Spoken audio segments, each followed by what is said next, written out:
the moment our fellow geeks, dweebs, nerds, and other unfortunates have been fervently waiting for has finally arrived. It's time for TMI, Confessionals of the Nerd Kind. And now, your hosts, Jeff Nerf Herder Chandler, Jim Kaiju Baker, and Christina Yojimbo Henry. You can continue.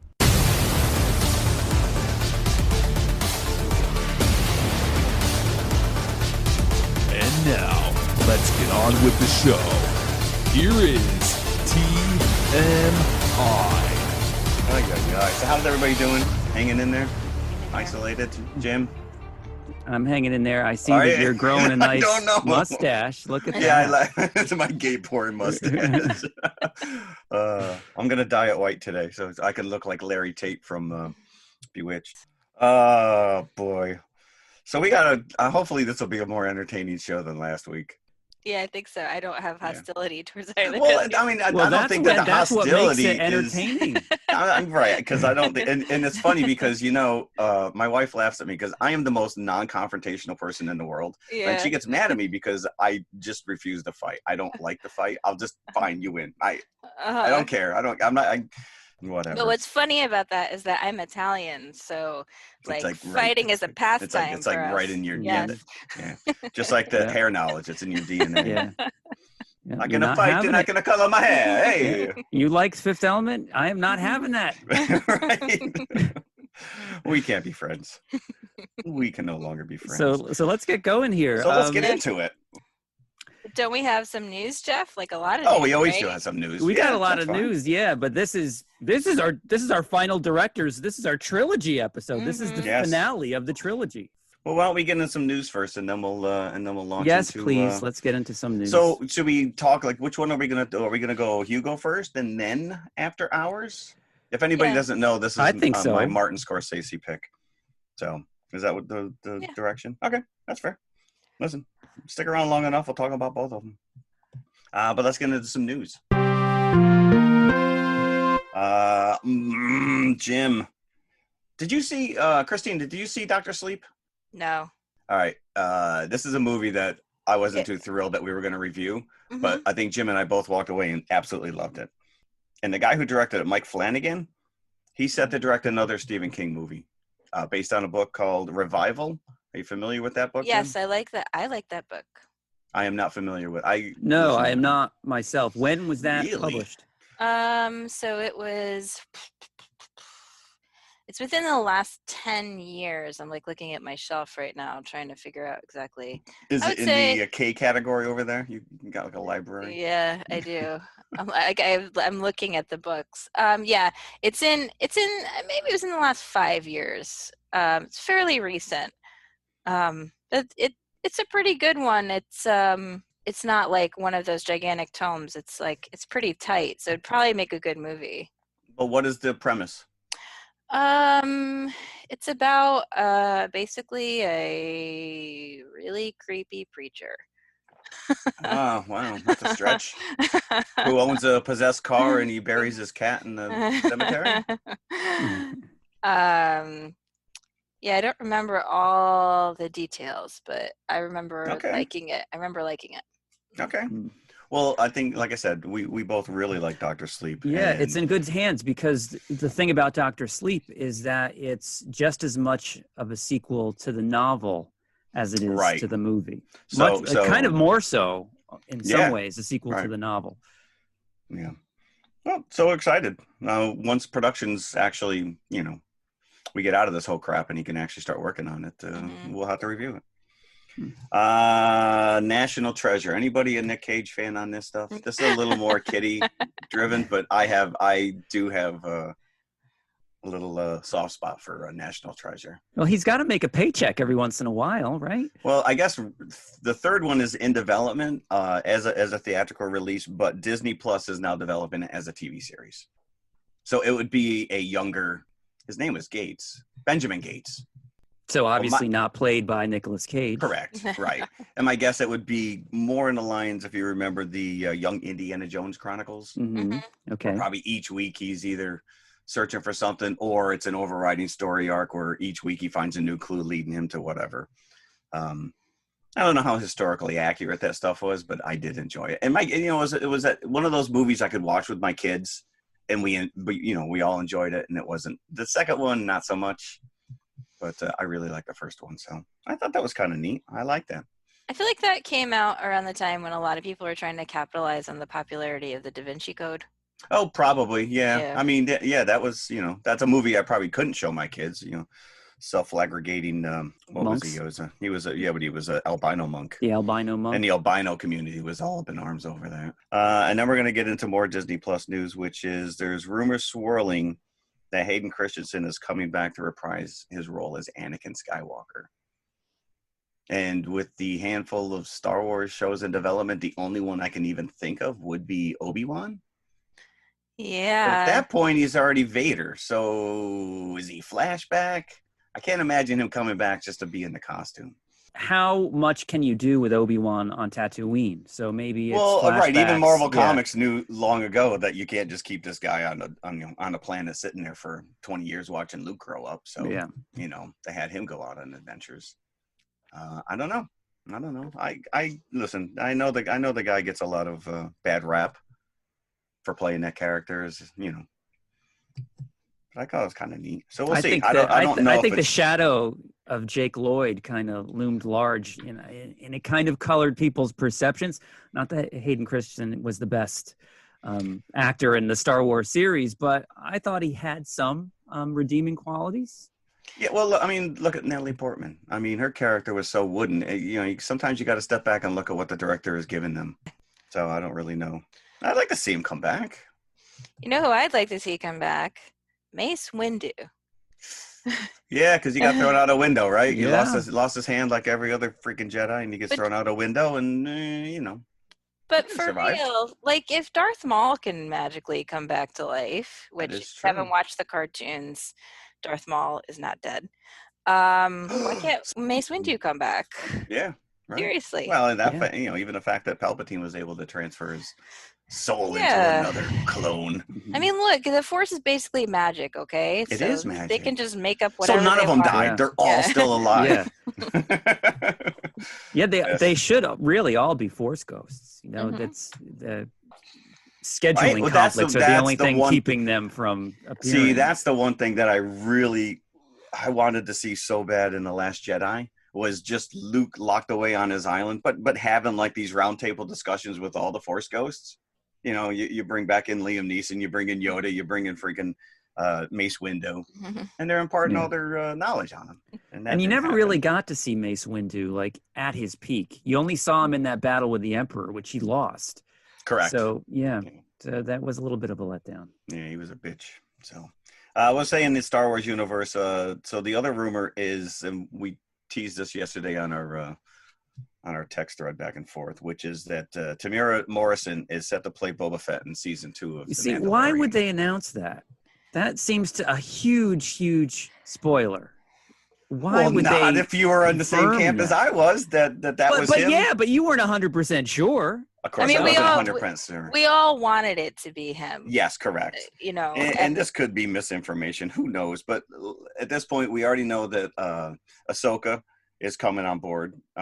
So I guess I don't know. Maybe they want more people to sign up.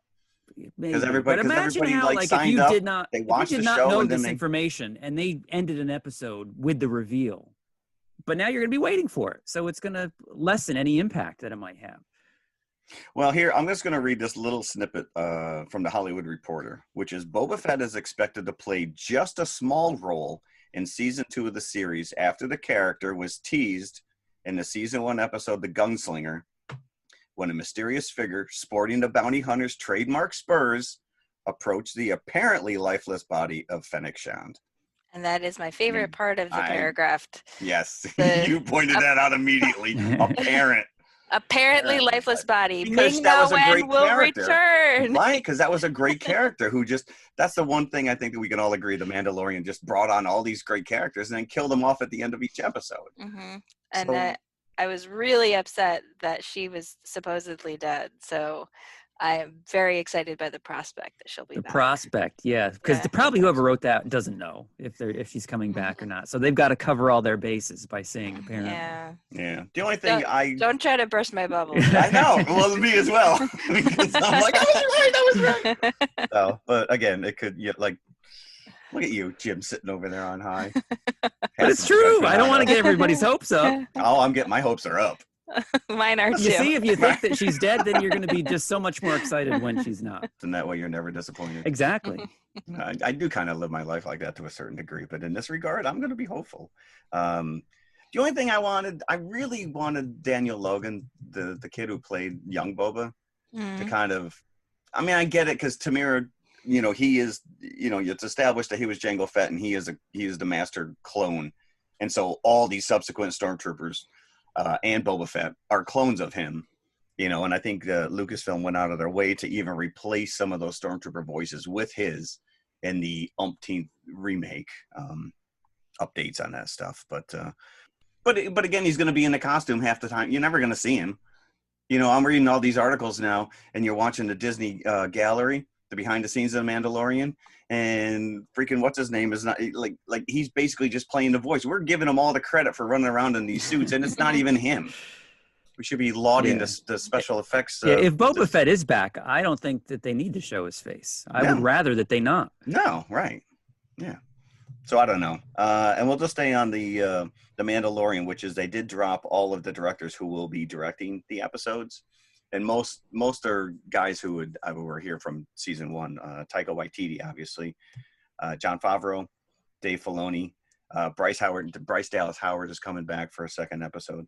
But then we have Peyton Reed, who I thought is an interesting choice. Obviously, he's not making Ant-Man 3 yet. Rick Famuyiwa, I'm going to butcher that name. I thought that was an Famuyiwa, because that's an interesting choice. He's really done, what was it, Dope and The Wood, I think were the only two that I even recognized. But he had directed the heist episode last season. Oh, he did? Okay. I didn't recognize his name at all, but I like the fact that they're Carl Weathers is directing an episode, and I'm just like, I guess if you just hang around on set long enough, they give you an episode to direct. That's the one I'm most curious Does he have, actually, the one I'm most excited about is Robert Rodriguez, because he's really kind of fallen off the planet, and Spy Kids movies came out right around the time that my kid, that just hit the sweet spot. And the fact that, at the end of each one of those DVDs, he would do like these little home videos, and he would show you how he made these special effects. And the guy basically created all of this stuff in his own laboratory. He's got like a whole studio set up in his garage. Do you guys watch Disney now that there's no new content? Are you watching movies or old shows right now on Disney? I'm going through that prop culture, which I really like. I want that stuff to be a little more in depth. There was a whole episode with Danny Elfman, who I actually absolutely adore. Yeah, I actually saw that as well. So that's some fun stuff. They even brought Rick Moranis out of retirement to talk about some of the stuff from Honey, I Shrunk the Kids. And then the Disney Gallery, which is it's only one episode each week. It's the behind the scenes of the Mandalorian filming. But the reason I bring that up is because it seems that of all the streaming channels, Disney has the most streaming issues. I'm constantly getting The Circle with buffered. Disney. Yeah, you're getting buffered. Especially, in the afternoon, I think, when a lot of people are watching. I was going to say, just think how many people are now home with nothing to do, and they're just binging, 8 seasons of DuckTales. Right. My son's been watching the Clone Wars. He just finished off the Clone Wars. Son is just plowed through all of it, as well as all the Disney. He got together with 3 of his friends, and they sat there and they watched every Star Wars movie, and now they're going through Clone Wars. Yeah. So. Yeah, we just went through Gravity Falls again. Now that such a great show. That really is a great. It is. It is. It is a good show. That is something I kind of poo-pooed it initially, but it's grown on me significantly. That's all the news I have right now. So I feel, first of all, that any Scorsese fans out there, I have to apologize to, because first of all, I attributed his info, his connection to Godfather, and that's not true at all. And I went through it, and I've actually seen a fair amount of Scorsese movies, but did that make it into the final cut? It did.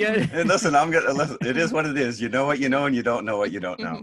And that was one of those things I was pretty convinced I knew. Thank God I wasn't on friggin' Who Wants to Be a Christina Millionaire. Christina and I were trying to wait for the right moment to break the news. Jeff.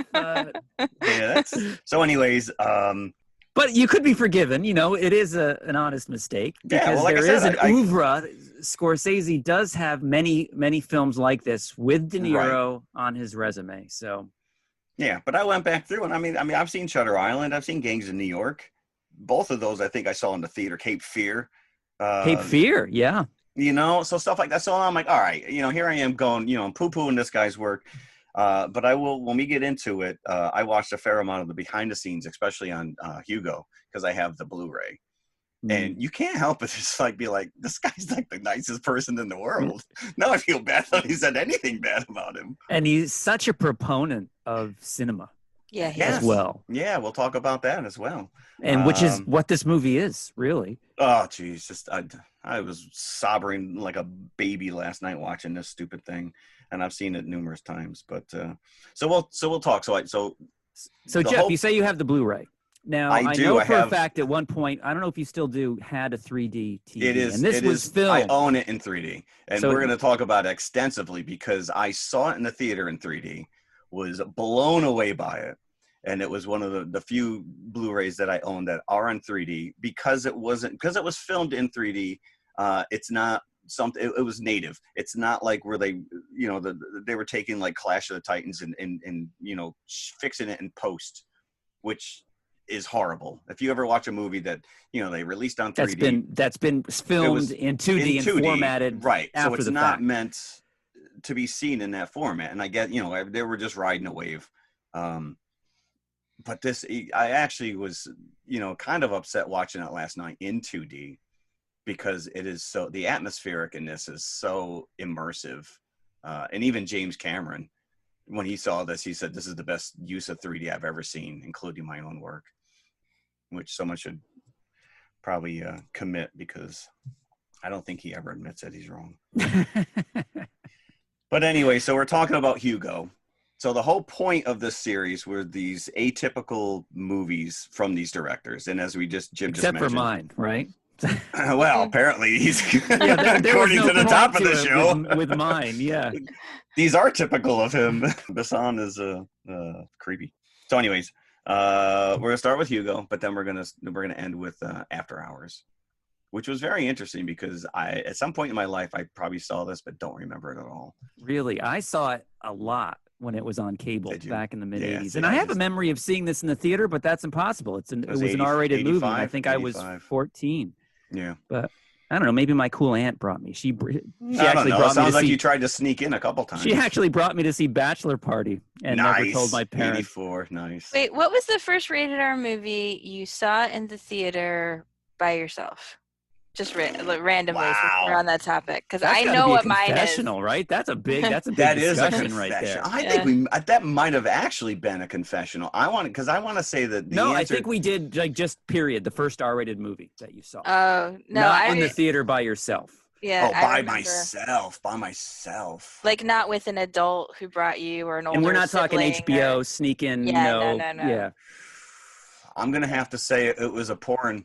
What? Yeah, so here's my story. Listen. Oh my gosh.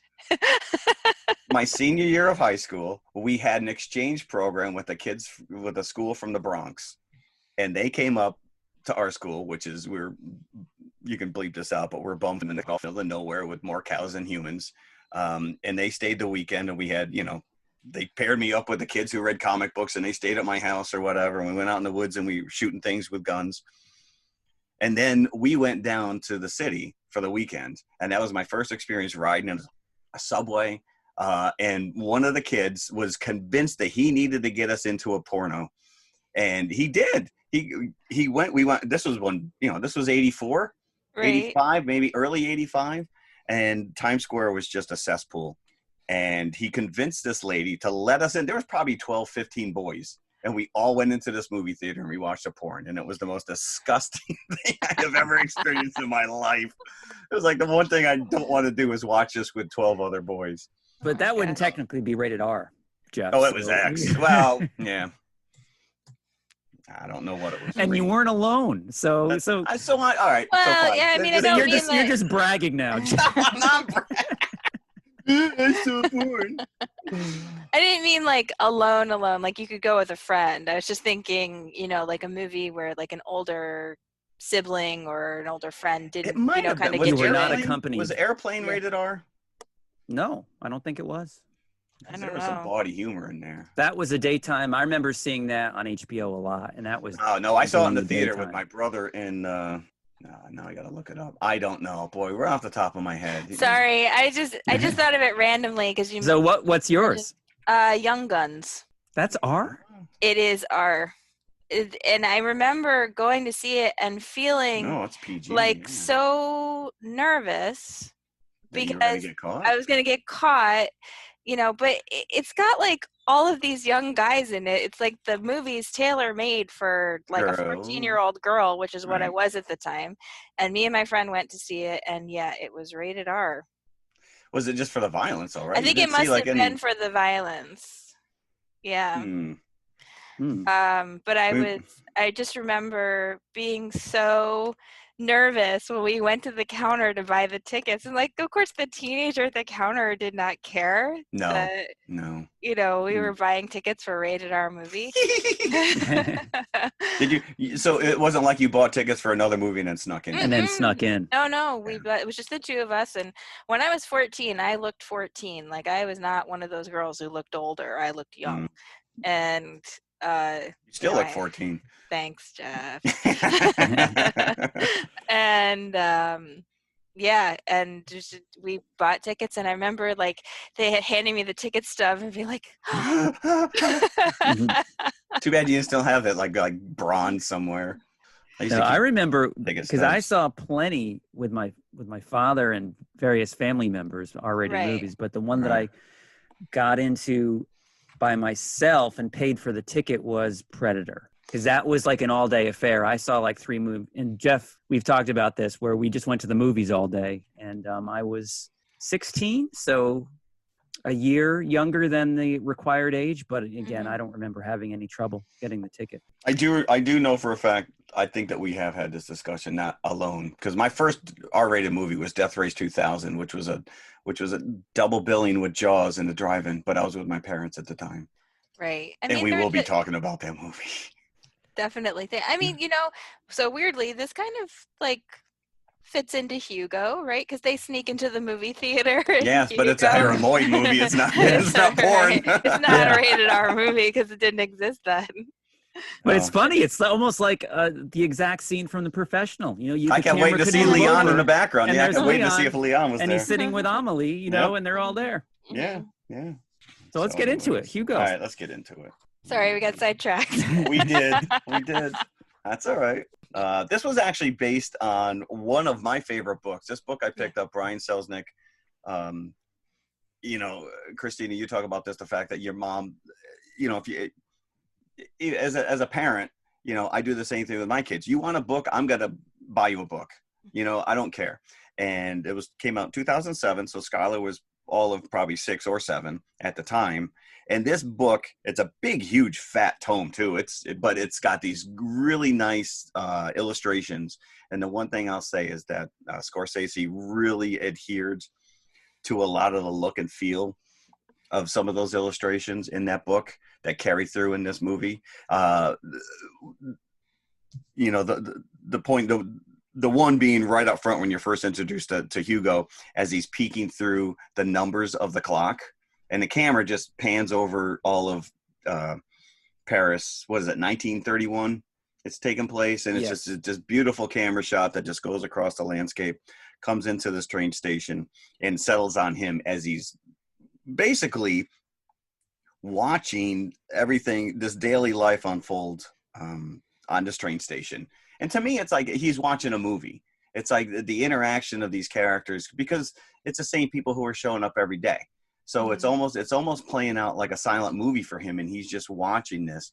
but the artistic of the mechanics of the clocks and all this other stuff are just, it's gorgeous to look at. But really, it's about this orphan boy who, through circumstances beyond his control, gets stuck with his drunk uncle, who disappears 5 minutes in after you meet him. Who seems to be based on Dum Dum Dugan from the right, from Captain America. But he's living an orphan lifestyle in this train station with these characters. The station inspector, who's constantly on the prowl for these little urchins that he can throw into the paddy wagon and send off to the orphanage. And he's scrounging for croissants and milk, and he's stealing shit left and right. But he's fixing the clocks. He's running the clocks, and you see him go like a little mouse up through the catacombs, and he's going from one clock to the other. And the clock motif plays huge throughout this entire movie. Right. And it lends itself to like the steampunkiness of the design. It is of very, everything. yes. Yeah. And this is, the visual effects supervisor, which is Robert Legato, and a cinematographer who is Robert Richardson. It's a sight to behold. This is just a beautiful movie. And, we get into the fact that they filmed this in 3D. And when Scorsese decided that this was going to be his next movie based on his daughter, who brought him the book, right? Is that the story? Yeah, I think so. And said, Dad, I think you need, because he's always talked about making a movie for his kids or for a younger audience. And she gave him this book. He immediately fell in love with it, sent it off to the cinematographer, and they decided pretty early they're going to do this in 3D. But none of them had any experience in 3D. But it is, like I said, if you ever get a chance, they don't even make 3D TVs anymore, right? Yeah, and I wouldn't watch it in 3D actually. No matter what. I can't watch 3D. So I get motion sick when I watch. Do you? This would 3D. Probably. Well, you could even tell. Like there are scenes. Like I said, there's scenes where he's inside the clock and the mechanisms are turning. When there's an aerial shot where Hugo and Isabel are inside the library, and it's a down shot of all the books, and you got the lights. The use of atmosphere. This is the first time I ever saw like dust particles floating between the characters. The snow, the steam. It is so well realized. It's unbelievable. It is, for this guy to not have any knowledge of this technique, it really is immersive. It is, like I said, I was actually kind of sad watching it in 2D last night because it is so spectacular. Yeah, I've only ever seen it in 2D. And the first time I saw it, this is the second viewing, and I was just enraptured by it. And I had no memory of seeing it. I think I saw it when it came out for the first time on DVD after its theatrical run, when it was nominated for Best Picture. I think I watched it. Yeah. And maybe I fell asleep. I didn't remember half of what was in this movie, but it was great. I loved it. I loved it. It is beautiful. And like you said, it is, it's Hugo's story up front, but then you start peeling back the layers and you get a little bit more about who and what he was and why he is where he is with his dad. And then this automaton, this robotic character that he has, and he's obsessed with trying to fix, because his father, who worked at a museum, had this. And much like your dad taking you to the movies, his dad not only took him to the movies, but he was sharing with them all this knowledge and information of this little robot, and they're trying to fix it together with the gears and the mechanisms. Mm-hmm. And he becomes obsessed with it. And then, as you said, he finds it. It's discarded in the museum, and his father brings it home, this automaton. Right. Yeah, which there's that line in the movie itself where he says, "Yeah, we found it in the museum. Nobody wanted it," and that's exactly what happens to Georges Millet, who is the other character, actually the main character in this story, even though it's called Hugo.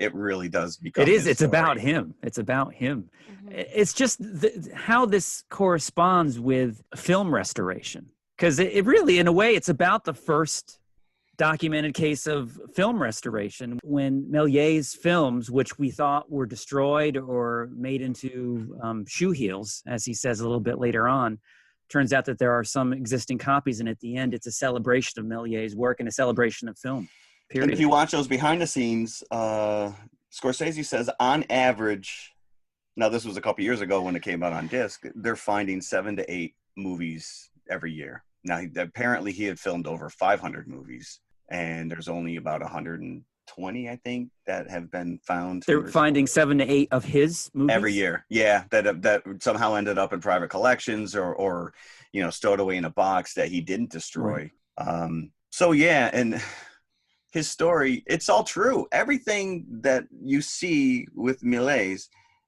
is what happened to him. They're just wrapping it. Selznick because he saw First Man on the Moon. Is it Le Voyage de la Lune? Yeah, the trip to the moon. Trip to the moon. Trip to the moon. So even if you've never seen this movie ever in your life, which he filmed in 1918, somewhere around there, that shot of the moon with the rocket in its eyes is so iconic that most people know even if they don't put it in context and know where they've seen it from or what it's from, they know of it. And he was the father of modern cinema. He basically, him and his wife were out. They went to one of those, world fairs, one of the first showings of a film where the train, you hear the story, the people are sitting in the audience in a train. They show it in the movie where the train, it's just projected on a screen. It's a movie, and the train is coming towards you, and as it gets to the edge of the screen, people get up and start running. This thing is coming right at them. They've never seen anything like it in their life. And he was so because he was a magician, and so he immediately saw the potential for this technology, and they wouldn't sell him one of these cameras, so he basically built one of his own, and from there started making these movies. And the story goes that he was filming a bus and the camera jammed. And by the time he got it going again, the bus had disappeared and a cab had pulled up. And when he played it back, it's instantaneous where the bus disappears and all of a sudden the cab shows up. And he immediately sees, the potential for storytelling using that trick. And he uses it 1,000 times in all of these movies where, someone gets stabbed and they disappear and become a skeleton. It's unbelievable. And the guy was just, so ahead of his time, taking this stuff into a brand new art form. And you could see it. You can see it in Ben Kingsley's eyes when he's playing this character, the joy he is getting and just making these movies and just creating, and he gets his wife involved, and it's beautiful. And then it all falls out from underneath him. Yeah, it's a really interesting way to tell the story, historical fiction. So you're learning about Méliès from Hugo, who is a fictional character. So, and Hugo is discovering his films, and I think in the same way that Scorsese is hoping that audiences that watch this that aren't aware of Méliès will discover him as well. Yeah. So you're kind of seeing this through Hugo's eyes and through his story of, the street urchin that's living by himself in the train station that's been orphaned because his father has died in a fire, and now his uncle is drinking himself to death somewhere on the streets of Paris, leaving him to wind the clocks, like you said, in this train station, always being chased by Sacha Baron Cohen playing the inspector. Yeah, who I don't like at all. This is probably one of my favorite roles that he has played. Because he's endearing in the sense that he's got this crush on what was her name, Lisette, who's the girl played by Emily Mortimer. Mortimer. Yep. Who she runs a little flower shop, and every day he kind of pines for her from afar, and he just can't bring up the There's all these little side stories going on with these characters. The other gentleman who was actually Dursley from Harry Potter. Richard Griffith. Yep. Mm-hmm. And his interaction with this other lady who runs the little and she's the giant lady from Harry Potter as well. So it's I didn't pick up on. Oh, yeah, Frances de la Tour. Yeah, really, I did not pick up on that. So, and it's there's all these little side stories going on, but it's just because the automaton is what basically rats Méliès out because they finally get it to work. He becomes friends with Isabelle, who is Méliès' niece. She calls him Papa. She said that they're her godparents. Her godparents. Right. Okay. So, right. So they're her guardians. But she has the missing piece. She has the one piece that Hugo needs to get this thing working. Right. And Hugo, when it finally works, it reveals the drawing of the moon with the rocket in its eye. And Méliès has been wanting to get his hands on Hugo because Hugo has been stealing parts from his little toy shop. Yes, to try to fix this thing, never knowing that they're so intertwined. The owner of the toy shop and because the that's what exactly Méliès, he's stuck. And that's exactly what happened. Dude, there's historical photos of him in a toy shop, and they did as close to recreating that little piece of his life. But the scene where he finally realizes that Hugo has got a lot more going on, and he there's this little story where he's got the little mouse that he's, the little robotic mouse that breaks, and he just slaps the pieces down in front of Hugo, and he says, fix it. And he does, and that whole little scene is so magical because you see Méliès' eyes like light up. He's like, son of a bitch, this kid's got, he knows what he's doing. He's got some street creds here.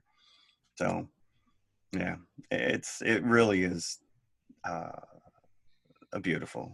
I can't say enough about this movie. You talked about how it's like a silent film, Jeff. That was exactly the impression that I got when I was watching. Yeah, because he's so high up and he can't really hear what's going on, and you can hear that there's dialogue, but you can't really make out. But the body language says it all. But even in scenes where they could have people interacting where the camera's close to them, a lot of times they choose not to. They just choose to have the music playing over it. And actually, right. One of my favorite movies of all time actually is The Black Stallion, directed by Carol Ballard. Yes. And I was reminded of The Black Stallion forcibly many times during this movie because so much of The Black Stallion is silent. There's really not a lot of dialogue, and it's just, where you're like inferring a lot from the way that people behave. And I really, really like that about this movie because I like movies that sort of give, that have a chance to breathe, and that's really what happens in this. And you were talking about Sacha Baron Cohen. I'm not normally a fan of his comedy. That's exactly what I was, But because he's cringe humor. But I like him in this. I also like him in Sweeney Todd. I think he's actually a better actor than people give him credit for. Well, I don't think he does himself any favors either, because even in the behind the scenes featurette on the Blu-ray, they do this interview with him, and he's completely like a jerk. And he's like, I come on the set every day and I tell Scorsese, this is how it's going to be. He says, I am this star. We don't need this little kid. And he just plays it. I'm just like, all right, you're just a jerk. Why can't you just be a nice guy? Why do you have to constantly play a character? But they do use his character kind of in an interesting way, because he's wounded from World War I, and he has a leg brace that is constantly, that he's very self-conscious of. And Hugo fixes that. I was going to say, do you pick up on that at the end where he's got the little robotic parts? So it's like he makes him human. Makes him at whole, the end. Yep. That scene when he goes to try to talk to Lizette and he bends over the flowers and his leg gets stuck. Yeah. The look on his face, like he conveys like 50 emotions in that moment, but the most prominent of them is shame. And when I see him do stuff like that, like if he would just, he could be an amazing dramatic actor, yes, correct, if he would just sort of let himself do that, because I feel like he does give a lot to this character, which could just be painted in broad strokes. Yeah, no, he could, you're right, because he's played slapstick, 3/4 of the time, but he does bring a certain level of gravitas to the character that he has. He takes pride in his job.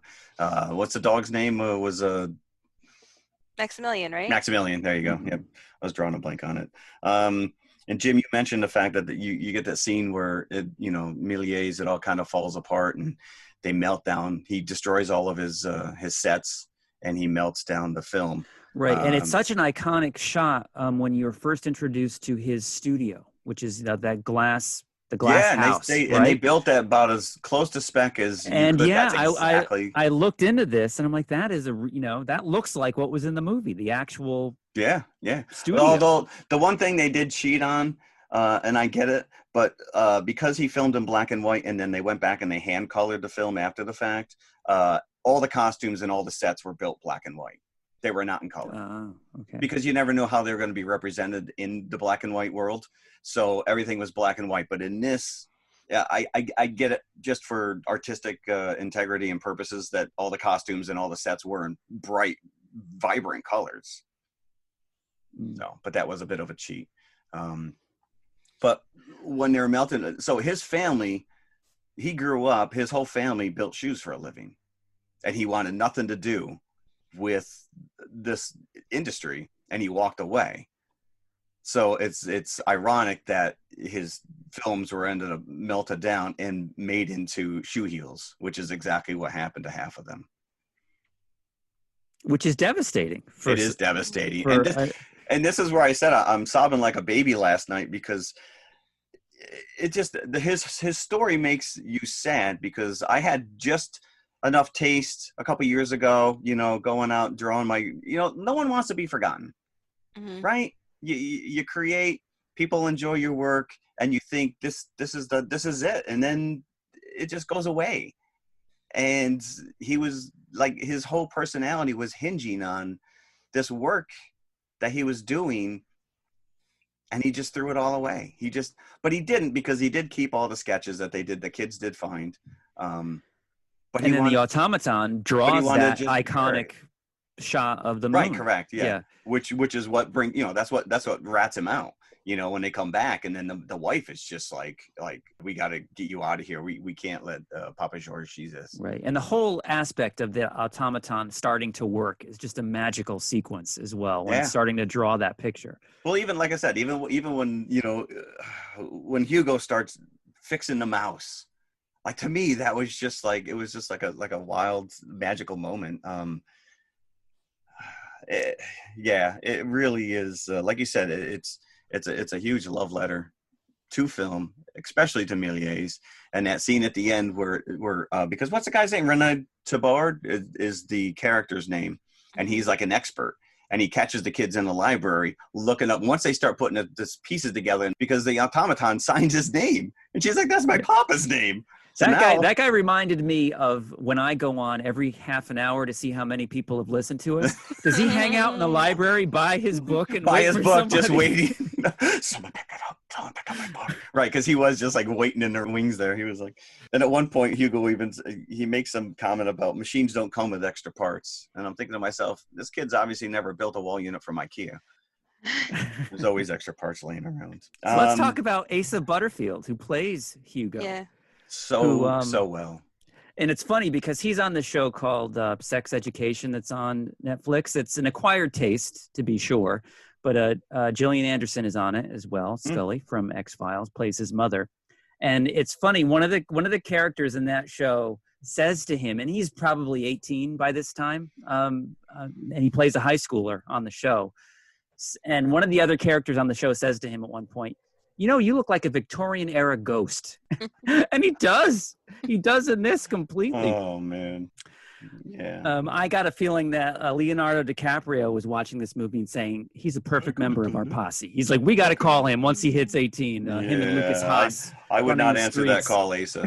Don't answer that call. But he's fabulous in this as the conduit of the audience. Like, he's discovering all this, as I said before. And so he's your conduit into this world of Méliès and film. There's a line in here where Isabel says to him, "Thank you for the movie today. It was a gift." Mm-hmm. And I have a feeling that kind of sums up what Scorsese is trying to say. And I think this movie more so, it's kind of an obvious statement, but this movie more so than ever really lets him get across his love for film explicitly. It's funny too, there must have been something in the air that year, because when I was watching it, I thought of The Artist, especially the scene in The Artist when he burns all of his films, which the first time I saw that, I was like, no, right. Yeah, don't burn that's like Andy giving away his toys. What are you doing? But they came out the same year. Wow. And they're both really about movies and about like that love of movies, particularly during the silent era. Right. There's one little dream sequence where the train careens off the track, and they built that it's built to 3/4 scale. It's actually a pretty impressive model. And that was built around one photo that exists from a real train accident from 1895, where the train jumped the tracks and actually went out the window of the train station. And they filmed it twice with the model.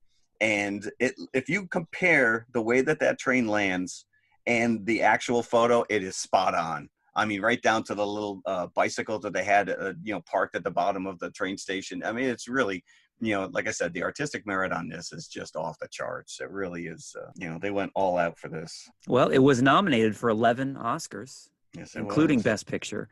Yep. But what it won was more of the technical type awards. Yeah. But Scorsese did win Best Director at the Golden Globes that year. Well, he should. This is a technical achievement. It really is. And we didn't even talk about Christopher Lee. Christopher Lee, yeah. Christopher Lee, who's just, severely under the radar on this one. He just kind of, doing his gruff self, but I love it. The production company, which I looked up because it's called Infinitum Nile, and I never heard of it.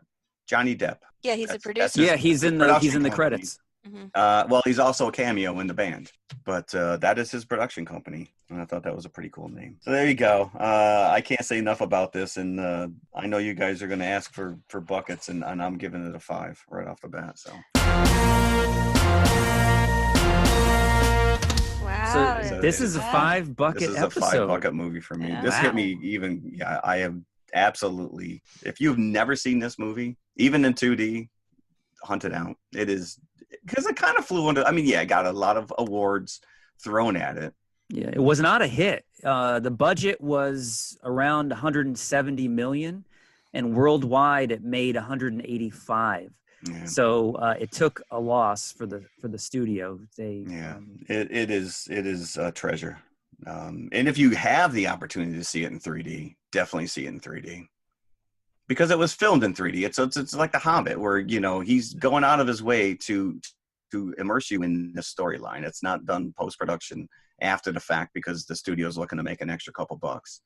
They actually went to 3D boot camp, which James Cameron has. His production studio had a 3-week course and taught these guys how to use these cameras. And right out of the gate, he exceeded. Never use it again. Huh? I am giving this 5 buckets. 5 buckets. So where would you go, Christina? I mean, I would say 4. I think it's a very beautiful little movie. It's not the kind of thing I had seen it before. It's not the kind of thing I go back to over and over, but it's got a great cast. It's really well done. There's a lot of love that's been put into it, and you can tell. It's definitely worth your time. Yeah. Jim, where do you fall? 4 1/4. Solid 4 1/4. Yeah, because I was surprised. I wasn't looking forward to watching this because I didn't have great memories of it. I had no memories of it, and I had seen it before, but it was amazing. Loved it. Yeah, I'm sure on your TV. Did you watch the Blu-ray? No, I watched it on Netflix. Oh, gotcha. Okay. And wishing that I had it on Blu-ray as I was watching it on Netflix. It really is spectacular. Yeah. So I can't recommend it enough. Actually, anybody listening that hasn't seen it, go watch it. I'll tell you the only thing that bothers me is all of these people meet Hugo, and this kid is clearly starving, and no one can offer him a sandwich. Something to eat. Well, did you get the one thing? There's a scene where the station inspector Sasha, he finds a kid stealing food, and they drag him into the paddy wagon, and I had horrible flashbacks to that damn kid catcher from Chitty Chitty Bang Bang. That guy just freaked me out. So. And that kid wasn't actually even stealing anything. He was looking in a paper bag that had been left on a bench, Yeah. Good stuff. Check it out. Mm-hmm. All right. Speaking of food, should we go to the concession stand? They got croissants? I hope so. All right. And we'll come right back with After Hours.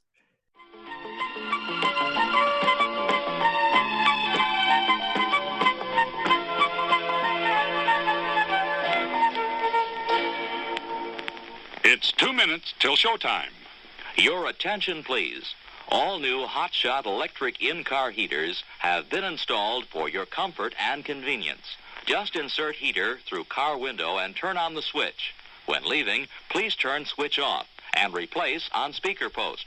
Warning, high voltage. For your own safety, do not attempt to repair or remove wires. Do not attempt to open heater unit. If you need assistance, please notify the theater box office or concession manager.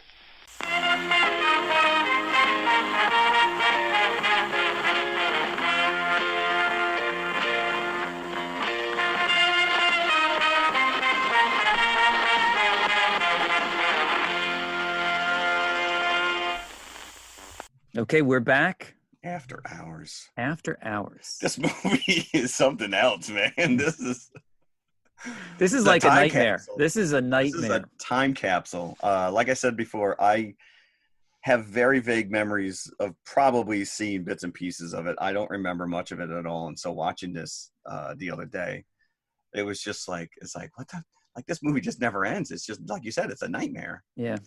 I saw it a lot, I think, because of Griffin Dunne and the American Werewolf connection. Yeah. I read that this was supposed to be a Tim Burton movie. Yes, yeah, I did see he that. was going to direct Tim Burton this. Was set to direct it based on Vincent. I mean, that was really the only thing he had going for him because Pee-wee came out the same year, 85, right? But I was trying to imagine how different it would have been. Oh, there would have been a lot more stop-motion monsters. Yeah. I think he could have done something with this. I think he could have made this his own. It would have been very interesting.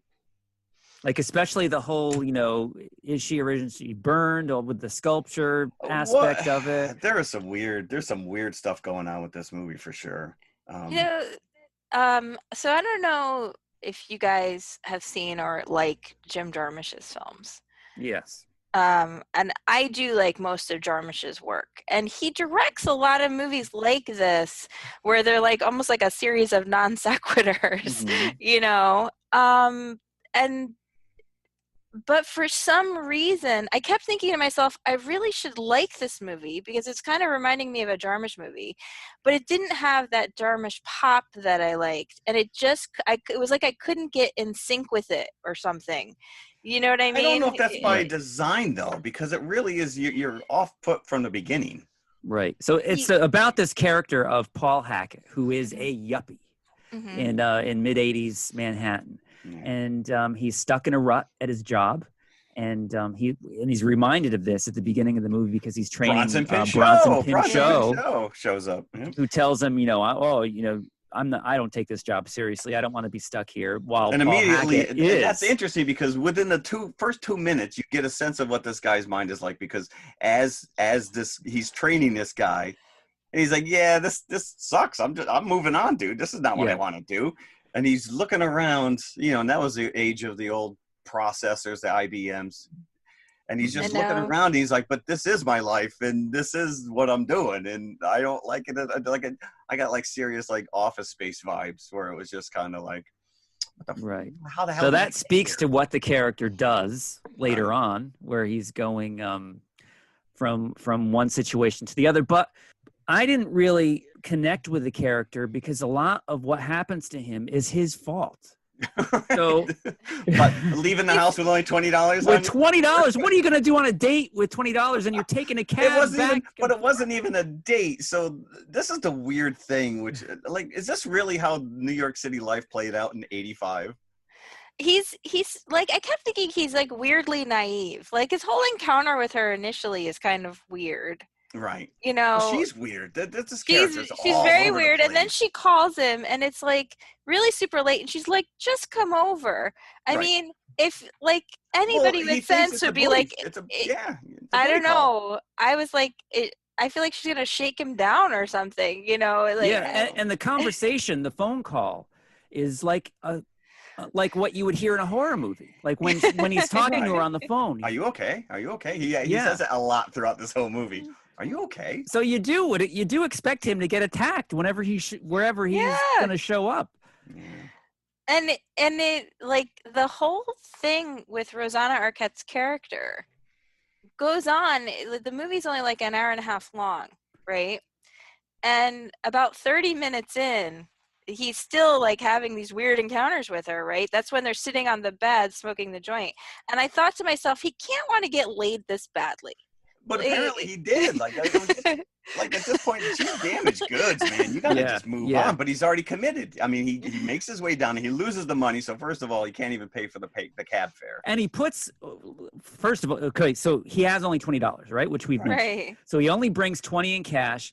And we know a trip there is like $6 and change. He's got to get back home. So that leaves like $8 for whatever he's going to do with Rosanna Arquette's character, Marcy. Well, he gets in the cab first and he puts the 20 with windows open, leaves the $20 bill in the ashtray, where of course it floats right out the window. So you're right. That's on him. Yeah. But it's a great shot because well, first of all, the way that this is shot with the cab is like hyper speed.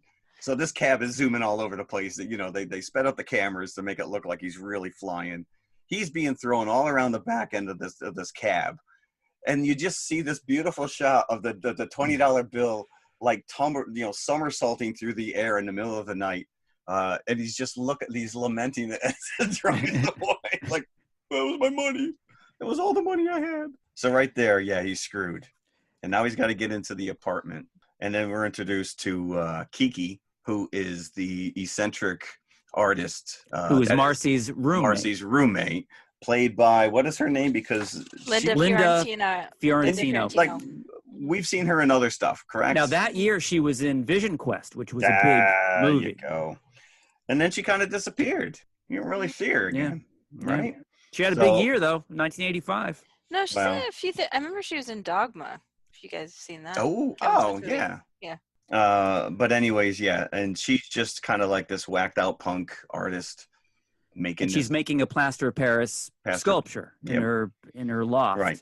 But part of what Marcy tells him is that she makes these plaster Paris bagel and cream cheese paperweights. So that's why he gets her phone number. Oh, maybe I want one. And then he goes there on the pretense of wanting one of these I'm going to go, I'll go buy a paperweight and then so maybe that's what his other $8.50 was for, was the paperweight. But we never see the paperweight until later in the movie and you're like, oh, they are real, but it's just kind of like up in the air. I don't know what number red flag we're at this point, but when he's doing this sculpture, Kiki has him take over with the sculpture.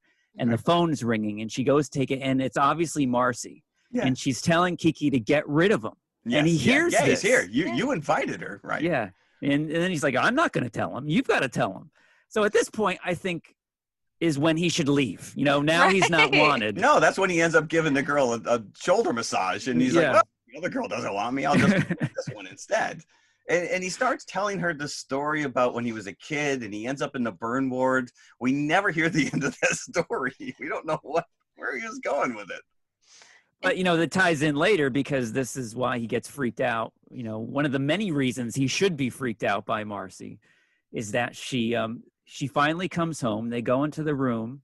They leave Kiki and they're having a discussion. And as Marcy goes into the bathroom, he sneaks a look at what he does. What any guy would do. Immediately looks in her purse at the drugstore because she's got a prescription in her bag, and it's cream for massive burns, right? Right. And then a little bit later, there's a book of burn victims. But that never plays out. There's like to what end? But that's so many things in this movie are just like threads that just kind of peter out and like never go anywhere. Because then it's revealed later after she kills herself that she doesn't have any burns. Spoiler alert. But but in between that, there's a whole bunch of characters. In between that, he goes into a bar, and Terry Garr, for some reason, takes an immediate liking to him. Everywhere, this guy is the worst schlub in the world. And everywhere he goes, women are throwing themselves at him. And then the guy behind the bar says he'll give him his cab fare home, only if he goes into his apartment and like does this favor for him. Right. So he goes. Home Alone Dad. John Hurd. John Hurd. Where the hell was Kevin, dude? So he goes into the guy's apartment, and when he's leaving, two of the other residents of the building are like, "What are you doing here? There's been a lot of robberies." Yeah, there's this underlying storyline that there's robberies happening throughout this neighborhood. Who apparently it's Cheech and Chong are the robbers. Right. Well, I thought that was inspired casting, by the way. But then you walk out and he sees the sculpture and he's like, hey, where did you get that? They drop the sculpture in a TV. Right. Drive away. And he randomly, instead of going back to the bar with the guy's keys, now goes back. Bizarre decision to take the sculpture back to Marcy's apartment. The whole time, like, what is he thinking? Again, yes, his fault for even going back. You know, you just leave that and go back to the bar. But if you want to get home, that's what you have to do. When he first gets to the apartment, Kiki has to drop him the keys out the window to let himself. So this time she's tied up. You see a gag around her mouth. She drops the keys, but when he gets inside, she's tied up to a column. How did she drop the keys? How did she get to the window? There's so many things in this movie. And then you find out, oh no, she's just role-playing sex. No, those guys, I sold them the stuff. They're not stealing it. And you're just like, what the hell is going on? And then the rope, the knot that they have her tied up with. It's like who are these guys? And well, that's where we met Horst. And you realize that they're just kind of role-playing or doing some other kind of crazy crap. And that's the point where Horst forces him back into the bedroom to apologize to Marcy because she's beside herself because he left. Marcy goes on this, and this is long before this. This movie's all over the place, and so is this review. She starts talking about this boyfriend, and then she says she was married, but but then she was also raped in the room, and went for 6 hours. But then she's saying she was a virgin when she got married, and you're just like, I don't believe a single thing this woman is saying. She's like hopped up on goofballs 1 minute, and then she's like friggin' crashing the next. I don't care how cute you are, you're a psycho.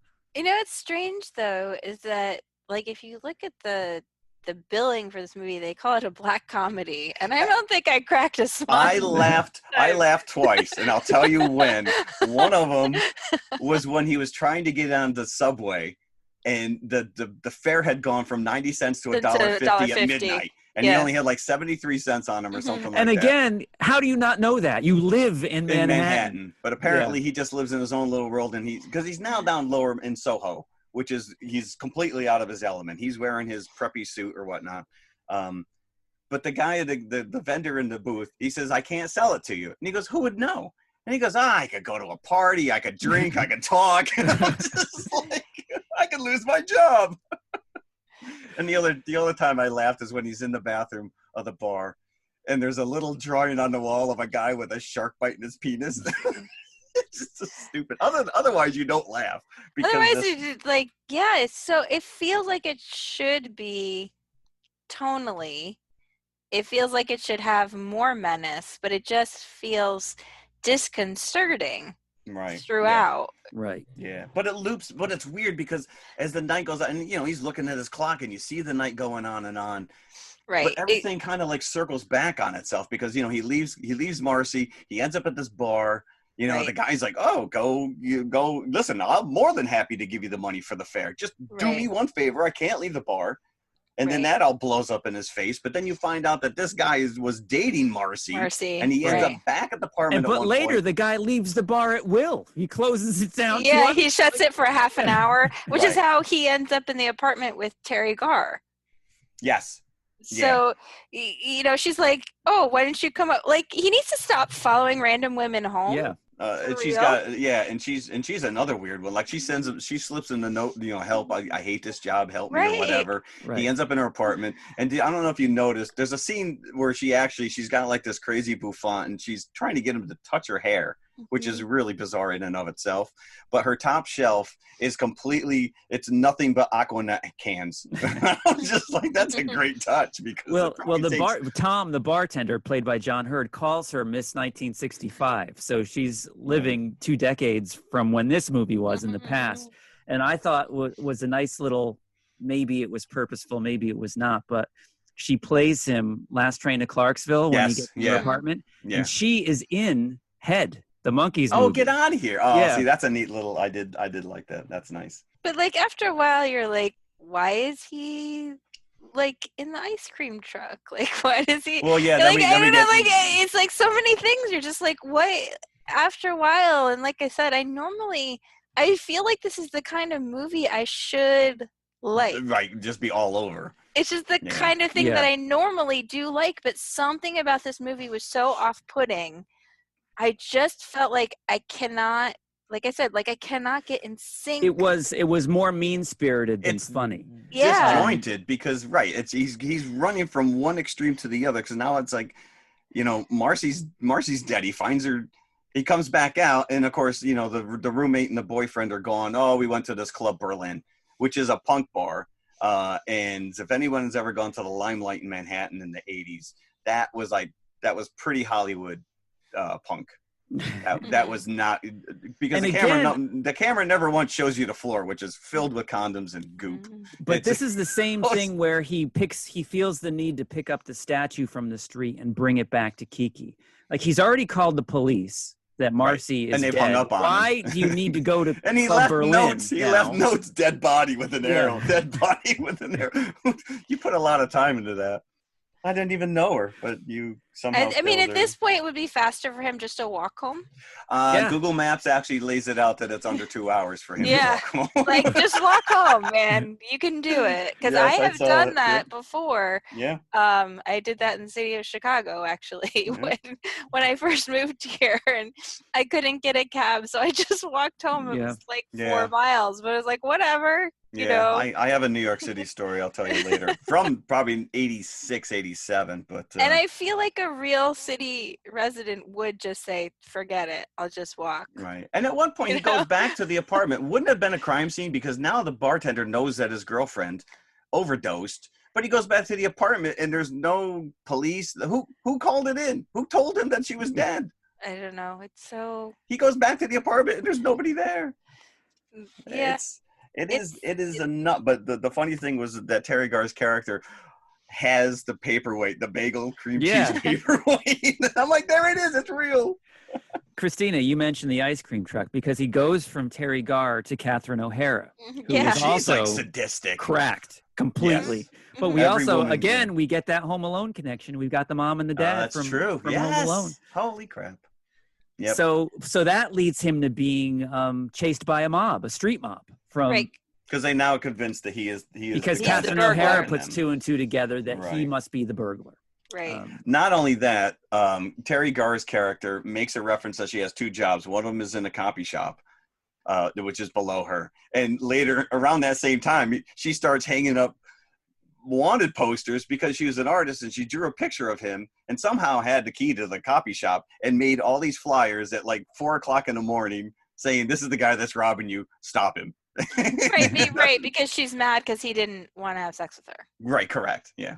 And he does encounter some guy on the street, and he runs up, and he goes, "Can you take me home?" And the guy's, this was one of the other scenes I laughed at, because he goes, "Okay, but there's certain things I won't do." It's like, okay. So many things that he does are so incomprehensible. Yeah.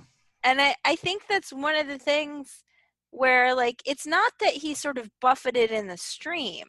You know, it's that he's choosing to hit himself against the rock. Everything that happens is his fault. like Jim said it before, which is this guy's kind of bringing it on himself, because he could have easily, just, I'm done. Mm-hmm. You just start walking the streets. I don't give a shit. It's pouring out.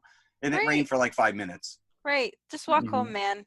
Just walk home. We're not talking about the elephant in the room here, because let's talk about this guy's unibrow. Oh, it is monstrous, and it comes and goes throughout this movie. It is its own character. You cannot unsee this thing when you look at it. You're like, what the? Obviously, he shaved it for American Werewolf in London, because I don't remember his. But I think he did have that unibrow. I remember when he was wet in the rain that he had. I got to watch the beginning of it again. Yeah. But it's very apparent in this, and you're just like, I don't know. I normally like Griffin Dunne. I don't know. I just could not get into this. I actually stopped it halfway through and like took a break and came back. I was like, I don't know. I just cannot. I was committed. I watched it. No, I watched it. I had to like take a break in the middle. I was like, I need a breather. It's exasperating. But so actually, it was supposed to be 45 minutes longer. And now, really? For a second, I thought you were going to say it was only supposed to be 45 minutes long, and I thought it might work better as a short film, you know, because that would have been. No, but like the original cut was 45 minutes longer, which would have made it like the exact amount of time it took him the entire night. That would have been interminable, like to see him making bad decisions for another 45 minutes. I thought it was interesting, though, you know, because Howard Shore does the score, but they steered clear of like any, because this is like quintessential. I mean, this was like when MTV was in its heyday. So you would think they would have just stacked this with, you know, a lot of the, you know, the punk and the Lower East Side kind of music scene that was going on, and they didn't. And I thought that was an interesting choice, because even though it's dated, listen, this movie would never exist today because there's an ATM on every corner. Right. Yeah. Right? There was no ATMs, apparently, even though they were invented and the first ATM came out in 1969. He did not have access to one. No. This movie would have been over in a heartbeat. But I find it interesting once the mob is chasing him at the end. So after right. Which is like, what? Right, yeah. And they're literally like torches and pitchforks. Like, then again, rather than choosing to leave the neighborhood and go back home, he goes back to Club Berlin for refuge. And it's now empty. This is where he meets maybe the only likable character in the movie who actually helps him, which is I think June, her name is? June, yeah. Verna Bloom was the actress name. Yeah, a middle-aged lady who lives below Club Berlin and comes out. She's like Lola in Copacabana song. So we get another sculptress here. And so she sculpts him to hide him from the mob. She worked pretty quick too, by the way. She worked pretty quick, and then it becomes hard and he can't move, and then he's stolen by Cheech and Chong, who are the bad guys who are robbing everybody. So this brings us to the beginning of the movie again, because he falls out of the back of their van right in front of his job. So all this is for naught. He tried to escape and was unsuccessful, and now he's right back where he started again. So you've got no catharsis whatsoever from watching him go through all these gyrations. It's given him nothing. Nothing. No. Agita. Yeah. And now he's covered in gook and undried glue, and he just kind of I think Tim Burton maybe would have pulled this off a bit better than Scorsese. I think this was really this kind of storytelling, especially coming off of Pee-wee's Big Adventure, which is again sort of a scene to scene to scene this is. I think Burton maybe could have done something better. It would have been interesting for sure. Well, I think that, well, like I said earlier, like I was missing that sort of Jim Jarmusch pop. Like that's the thing. There's no pop in these scenes, and Tim Burton would have made every scene like completely unique. Especially back then, he had such a unique, like just a feel. Like you saw his work, and you're like, that's Tim Burton. I don't know. Yeah. Like I said, I feel like I should like it. I can kind of appreciate that it's an interesting exercise as a filmmaker. And I guess, yeah. And it's got a great cast. Yeah, no, the people that he runs into are just like you said, it's all these actors that you're like, oh, look at that. That's so-and-so. Oh, there's that one. But like it just wasn't working for me. I just kind of was like, yeah, you felt like he did by the end. You're like, So that would have been a good day to just call in sick, right? You'd be like, I'm just going home. But we did get a Dick Miller cameo. Yes, Dick Miller. Yep. I did see in the credits that one of the angry mob actors was known as Rocket's Red Glare. That was his name? That was their name. I was like, that's the greatest name in the world. That'd be a porn star name. Did you catch Scorsese's cameo in this? As the light operator in the punk club, right? Yeah, I think he's also a photographer in Hugo. He is. He takes a photo of them in front of the studio. Yep. There you go. Mm-hmm. Yeah. So it's bizarre. It really is. It's something of its time. Now, there was a lawsuit around this movie. Oh, yeah. Apparently, the people wanted their money back. The idea, class action lawsuit. The idea of this, crazy night in New York with mishaps happening came from this radio personality by the name of Joe Frank. And so the script was in part based on one of this guy's monologues about what actually happened to him one night in New York City. And they never gave him credit, like a writing credit or anything. He sued. Joe Frank's like a famous radio personality. So he sued and he won some money, apparently. Wow. Didn't do that great. It cost $4.5 million to make, and it made $10 million. So I guess it doubled its budget. So it was a minor hit, I guess you could call it. Interesting. Released in September of '85. So past the summer blockbuster season, definitely. So probably didn't have much competition in way of box office. And film critics loved it, though, because I looked at in the Wikipedia entry, like there was just nothing but raves from critics saying like, it's like the best example of a pure movie that I've ever seen and all this kind of thing. I mean, they're blowing smoke up Scorsese's buttocks. What's going on there? Interesting. I was kind of surprised that nobody was put off by it, but apparently critics loved it. I don't know, maybe audiences didn't agree. Huh. Yeah. I joked before about the fact that, an ATM would have just ended this right then. It would have. Mm-hmm. But I have a story, which was in 85. I was going to school at SUNY Farmingdale out in Long Island. And it probably was 86, maybe 87, the latest. Me and a bunch of friends had gone into the city to the old, it was Club 54, but it was then known as, I'm going to draw a blank. But anyways, we got ready to go home, and none of us had enough money to get back on the LIRR to take the train back home. And my roommate at the time says, I know where there's an ATM, but it was like all the way downtown. And I have very specific memories of the two of us running through the streets of Manhattan at probably 4 or 5 o'clock in the morning, racing.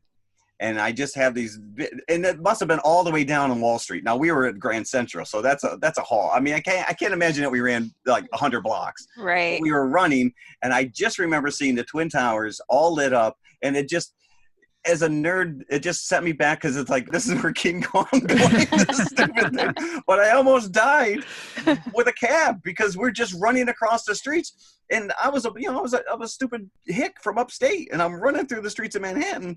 And at one point, I just feel this arm on my shoulder, and he yanks me back as a cab flies by because I was just ready to cross the street, not paying attention to the lights, and would have been taken out by this cab.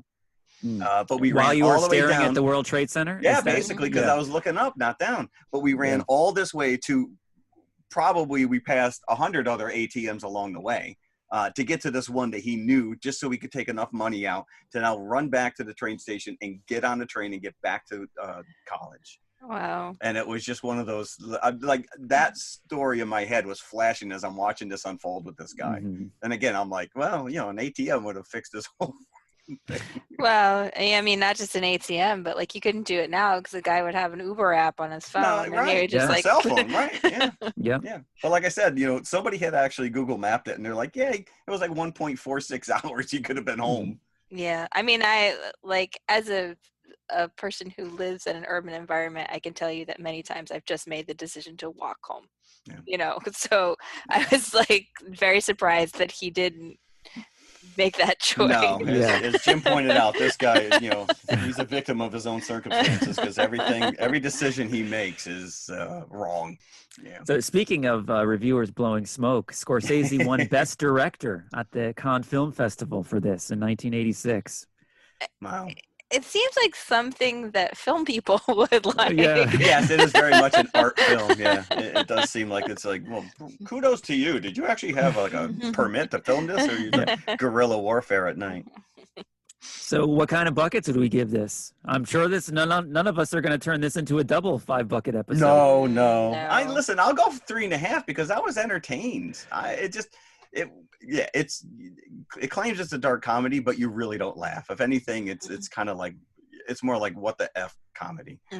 It's like, but if you've never seen it, go check it out because it is definitely an atypical Martin Scorsese movie. It definitely is. It's an atypical movie. Yes. Yeah.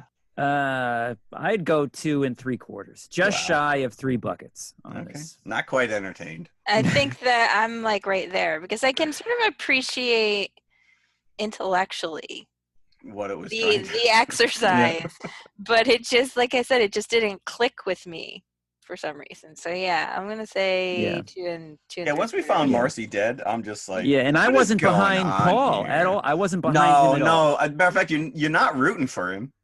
You're not necessarily rooting for the mob either, but right. There's nothing to cling on to as an audience member. No. I think that's the problem. Nice try, Marty, but you didn't. So that wraps up our director series. Yeah. That was fun. Listen, it was. So that brings us this week to our confessional. Confessionals. Now, this question was inspired by something that we just kind of brought up as an aside a week or two ago. as to what was the first album or cassette or 8-track, if we're going back that far, that you first bought with your own money, like a conscious decision that you went out and bought a record, not something that you inherited from your parents, not something that you asked to get for Christmas or anything like that. You went to the record store, department store, or whatever it was, went to the record section and picked something out and bought it all your own. I mean, I know that I didn't buy my own stuff until I got a tape player. Right. So I bought a cassette, and I was trying really hard to remember, exactly which one was first. But I remember, around 82, 83, I bought either Michael Jackson's Thriller or Duran Duran Rio or Def Leppard's Pyromania. Those are like the first three cassettes I remember having. Yeah. So, and I know that I bought one of them, but I cannot remember clearly which one was first. Interesting. Yeah. Well, I see Jim still writing. So, funny you said that, because Michael Jackson Thriller was probably the first cassette that I actually walked into a store, Sam Goody, and purchased. And my sister was with me. Now, my little sister is 10 years younger than me, so that probably put me 13 at the time. And as I get to the counter, the guy looks at my sister, and he's like, "Oh, is this for you?" And I immediately shake my head, and she goes, "No." She ratted me out that it was mine. But I want to say this had to have been late 83, and I brought this up before, which was the fact that my parents allowed me to join the Columbia Record Club, which, if anybody remembers, 1 penny got you 12 albums. Which seems like a good deal. They're out of business now, obviously. But as a kid, you're like, damn. And then when you start actually paying for real albums, and you realize you're paying triple what a normal album. But I didn't always, I didn't have access. We didn't go to the department store every week. We didn't go to the mall. I never went to the mall until later on, probably 84, 85, when my buddy had a car and we would be able to drive down. I will tell you, I scratched my head, and here's the handful of albums that I do remember getting on vinyl. And I have a handful of them here just to show Jim, because I've got them all here. I've got probably about 8 of them. I drew a blank on some of them, but I had Men at Work Cargo. This is my first 12. Adam at Friend or Foe. Now, some of these Men at Work Cargo or Men at Work Business as Usual? No, it's Cargo with a little plane on the front of it. Oh, okay. Yeah. Richard Pryor, Live on Sunset Strip, which was, when I listened to that, I'm like, oh, I shouldn't even be listening to this. Styx, Kilroy Was Here, which blew my mind as a kid, because I had no clue about Who's Tommy or any of the other stuff. So the idea that an entire album told one story, I thought Dennis DeYoung was a freaking genius. I had no clue. I didn't know. Journey Frontiers, Police Synchronicity, Duran Duran Rio, Bee Gees, Spirits Have Flown, which was, I think, so all of these are like 82, 83. Right. Bee Gees, I think, was like a 79. Queen, The Game, and Asia. There was that was a huge album for me. I know. Asia. Well, yeah, we brought it up on our 82 episode, and Mike poo-pooed us immediately. But the one thing with the record club, which they only gave like a brief description. So if you didn't know who the band was and you didn't know at least 1 or 2 songs, you're not going to invest in buying this thing. And one of them was REM's Murmur. And it was touted that this was like the #1 college album. And as a kid, like, I wanted to be part of the college crowd, because everyone I grew up with listened to heavy metal.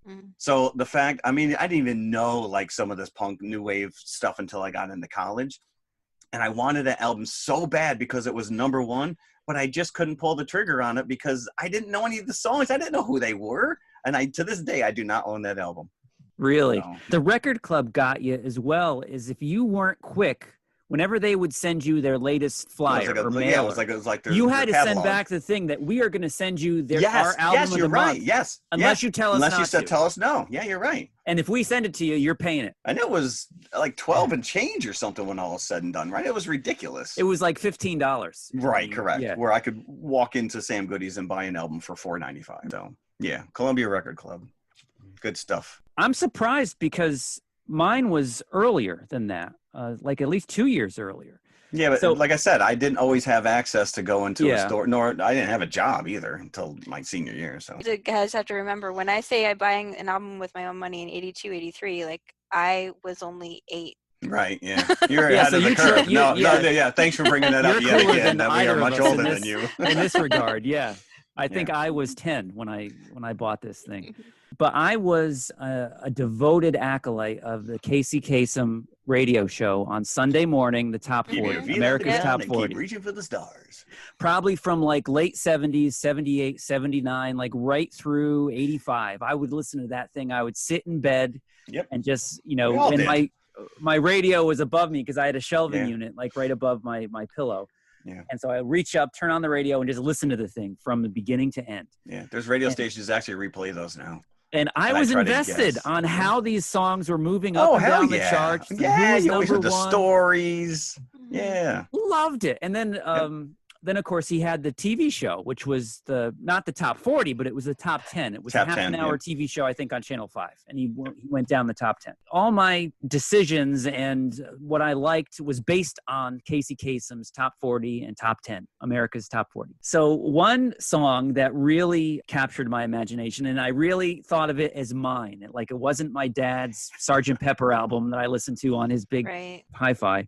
But it was Tainted Love by Soft Cell. Soft Cell. I loved this song. I played it over and over and over. I taped it off the radio, played it over and over and over and over again. Oh, taping stuff off the radio. Yeah. Oh, yeah. We all did that. I used to tape off K104 if you're sitting there waiting for one thing to come on. Do you still, like, when you hear a song, like, you know exactly what the next song on your mixtape was? Yeah, because you remember it from that. Yeah, correct, right, yeah. Or you expect the DJ's voice to come in. Or if you had a skip in it. Or if you had a skip, if the tape actually had, like, a little blip, like, that's ingrained in your memory. Because I had Rio on cassette, and there's, like, I played it so much that it, like, there's one section where it actually, it's almost like a dog whistle. It's like, So because you'd be rewinding it to get back to your favorite song, you know. But the name of the Soft Cell album that Tainted Love was on is called Nonstop Erotic Cabaret. Yeah, is the name of the album. And I went in and I bought the cassette. I didn't want to buy the album because I didn't want to share it. I didn't want I didn't want them to know, but it was my own thing. So I was going to play it on my cassette player in my room. So I went to Caldor and I had cash. I had like $10 cash for allowance or whatever it was. And I remember the guy was only a teenager behind the counter who rang me up in the record department. They had their own cash register. Yep. And he looks at me because I'm his little kid at the counter and he goes, "My man, will that be cash or charge?" And I didn't know what he meant. So I was so nervous that I had no idea what charge meant. So I just gave him my money. And he thought that was funny because I was like flashing my money at him, like, and that was my answer to his question. I'm like, oh, I made him laugh. And so, and then I went He's still telling that story. So then I went home and I put the cassette in and I hated it. Oh, see, that's a problem, right? When you only have one song and you're devoting an entire album, that was a lot of change for kids. I was so excited because I was expecting the whole thing to sound like Tainted Love. Yeah. And it did not. And I didn't realize that Tainted Love was a cover song at the time. I thought it was them that wrote it. So I'm like, why doesn't the rest of it sound like Tainted Love? And I listened to the whole thing through once. And since then, I've come to appreciate Soft Cell. Of course. More so than Tainted Love. Get your money back. And Mark Almond. But at the time, no, I was not having it. My top 40 mindset was Tainted Love, and that's what I wanted, and that's not what I got. And so I was disappointed. Speaking of that, do you guys? So I remember buying. It wasn't the first album I bought, but it was definitely one of the first. Were the K-Tel compilation? Oh yeah! Oh hell yeah! Yeah. So I had one called Hit Explosion, and it had like Pat Benatar, Shadows of the Night, and it had Mickey by Tony Basil, and it had like a whole bunch of stuff, and that was our Pandora, by the way. Yeah, like that was like if you wanted just those top 40 hits, like the ones that you liked on the radio, you could go out and buy these compilation albums. Right. I remember K-Tel. Yeah, those. Oh, hell yeah. Those were the best. In fact, I think that was one of the albums my brother was stealing when we got caught shoplifting. Songbirds. He's like, you like this album? I'm like, yeah. He goes, all right, it's yours. No, it wasn't. It's good stuff right there. Yeah, it is. Memories. So what are we doing next week? I think, well, that's a nice little tie-in with Casey Kasem right there. Yeah, because we actually have a new movie coming We are. out. Hey, yeah, we got something new to talk about. Scooby-Doo. Zoinks. Scoob. When is it coming out? Or is it coming out in time for us to watch it and on the talk 15th. about it? The 15th, that Friday, I think it is. So if you can watch it Friday or Saturday night. Okay. Oh, yes. I am so excited for this. This is how hard up I am for entertainment. I'm a huge Scooby-Doo guy. You figure that Scooby-Doo came out in 1969, so I've just grown up with Scooby-Doo.